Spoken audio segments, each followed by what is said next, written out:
Delhi NCR की हवा एक बार फिर जहरीली हो गई है। मंगलवार 11 नवंबर की सुबह 9 बजे तक राजधानी का एयर क्वालिटी इंडेक्स 425 दर्ज किया गया, जो सीवियर श्रेणी में आता है।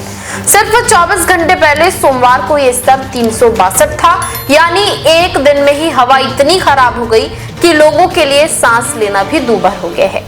मौसम विभाग और प्रदूषण नियंत्रण एजेंसियों के अनुसार हवा में नमी, ठंडी और स्थिर हवाएं, साथ ही अनफेवरेबल मेट्रोलॉजिकल कंडीशंस ने प्रदूषण को तेजी से बढ़ा दिया है।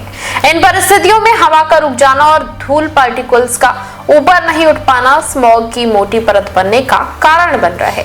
बिगड़ते हालातों को देखते हुए commission for air quality management ने सोमवार रात एक इमरजेंसी मीटिंग बुलाकर ग्रेडेड रिस्पांस एक्शन प्लान यानी कि ग्रैप का स्टेज 3 तुरंत प्रभाव से लागू करने का फैसला किया। ये स्टेज तब लागू किया जाता है जब दिल्ली का AQI 401 से 450 के बीच यानी सीवियर एयर क्वालिटी रेंज में पहुंच जाता है। CAQM के अधिकारियों के मुताबिक ये कदम प्रिवेंटिव नेचर का है ताकि हालात और ज्यादा ना बिगड़े। ग्रैप स्टेज 3 लागू होने के साथ ही दिल्ली और NCR के सभी जिलों में कई तरह की पाबंदियां लागू कर दी गई हैं। इनमें शामिल है कंस्ट्रक्शन और डेमोलिशन एक्टिविटीज पर रोक, यानी कि सभी गैर जरूरी निर्माण कार्यों को तुरंत बंद करने के आदेश। दूसरा है स्टोन क्रशर और माइनिंग ऑपरेशंस पर प्रतिबंध, यानी धूल उड़ाने वाली सभी गतिविधियां बंद। तीसरा है रेडीमिक्स कंक्रीट प्लांट और ट्रक मूवमेंट पर निगरानी, केवल आवश्यक सेवाओं से जुड़े कार्यों पर छूट।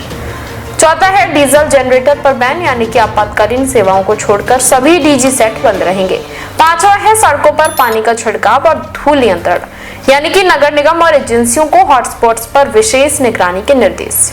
छठा है फील्ड मॉनिटरिंग बढ़ाई गई है, सभी सरकारी एजेंसियों को मौके पर जाकर एक्शन रिपोर्ट करने के आदेश दिए गए हैं। वहीं CAQM ने कहा कि इन उपायों का उद्देश्य प्रदूषण को नियंत्रित रखना और जनता को राहत देना है। विशेषज्ञों का कहना है कि यदि मौसम की दिशा में बदलाव नहीं आता तो आने वाले 24 घंटे बेहद अहम होंगे। स्थिर हवाएं और ठंडक प्रदूषक तत्वों को ऊपर नहीं जाने देती, जिससे स्मॉग की परत और मोटी हो जाती है। अगर हवा की गति नहीं बढ़ी तो दिल्ली का AQI 450 के पार भी हो सकता है। वहीं स्वास्थ्य विशेषज्ञों ने दिल्ली NCR के लोगों से अपील की है कि वो प्रदूषण से बचाव के लिए कई सावधानियां बरतें, जिनमें है सुबह और देर शाम बाहर निकलने से बचें, N95 या समकक्ष मास्क पहने, घर में एयर प्यूरिफायर का इस्तेमाल करें। बच्चों, बुजुर्गों और अस्थमा के मरीजों को खास ध्यान देने की सलाह दी गई है।